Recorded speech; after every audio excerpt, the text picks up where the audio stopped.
fromages, les viandes, les charcuteries. Donc, à toute cette idée-là, ça fut d'introduire un épice boréal pour chaque chose. Tous les trucs que vous voyez sur la table, ce sont toutes des créations de A à Z. J'ai fait des unions, j'ai fait des mariages entre les épices de la forêt, puis les aliments qu'on pouvait introduire dans nos repas traditionnels normaux. Donc, si on y va avec la gamme, j'ai au bout de la table, j'ai la marinade aux chanterelles et au chardon-marie. J'ai la vinaigrette aux mélèzes noires et aux 2 baies. Aussi celle-là au miel et fleurs des bois. J'ai la vinaigrette aux framboises, ciboulettes et catherinettes. Et ensuite, la vinaigrette cerise et vin rouge au poivre des dunes. Dans les confitures, j'avais la framboise et catherinette. J'ai mangé de piment à la marguerite. C'est quelque chose à découvrir aussi. Le goût de la marguerite et le piment se marient tellement bien. J'ai aussi mon confit d'oignon au brisure de toque. Je ne sais pas si vous connaissez la brisure de toque. La toque, c'est vraiment la toque qui nous colle dessus comme le velcro quand on se promène en forêt. J'ai aussi la compote de pommes à la Comte Tony, des vinaigres aromatisés aux pommes et thé du Labrador. J'ai aussi une gamme de chasse.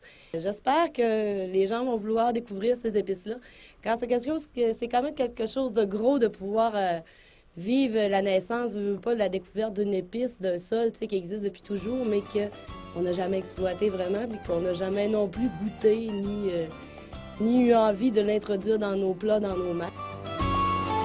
Une initiative améliorant la qualité de vie.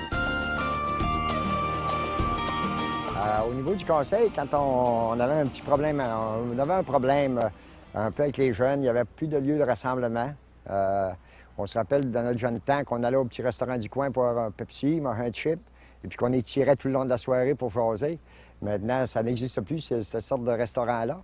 Ça fait que, au lieu de les voir dispersés à la grandeur du village, on a pensé faire ce petit parc-là pour les réunir. C'est bien sûr qu'on voulait faire plusieurs pierres de plusieurs coups. Ça fait que ça servait un peu à tout le monde. On sait qu'à Saint-Édouard, il y a beaucoup de promeneurs. Fait que ça leur faisait une halle de repos pour se reposer.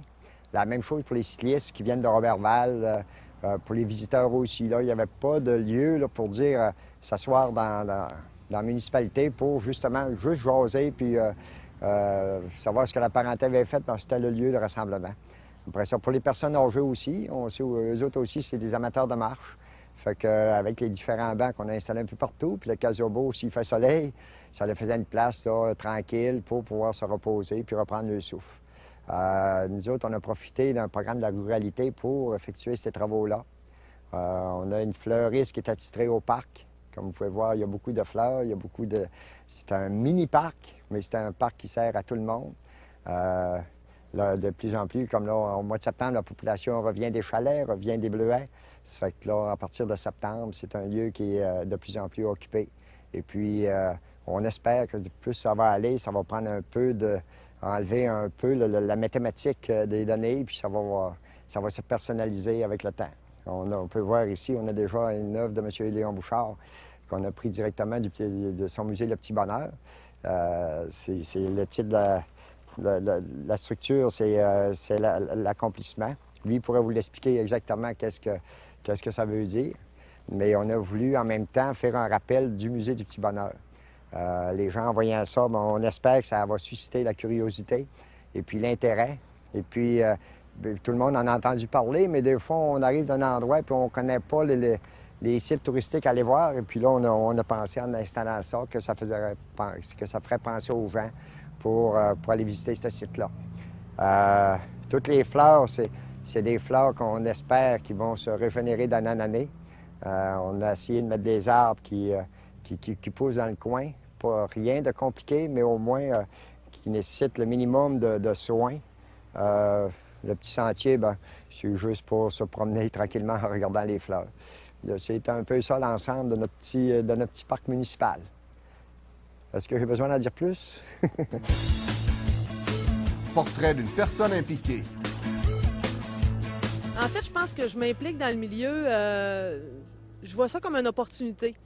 Dans le fond, quand on a la chance d'être impliqué dans un milieu comme ici, où il y a un paquet de comités, de groupes qui sont là, il y a plusieurs dans plusieurs domaines à part de ça. C'est que, bon, dans notre travail, on va faire différentes choses, mais quand on fait du bénévolat, on a la chance d'être dans une activité, par exemple, sportive, où on va découvrir ou apprendre des choses par rapport à ce sport-là ou par rapport à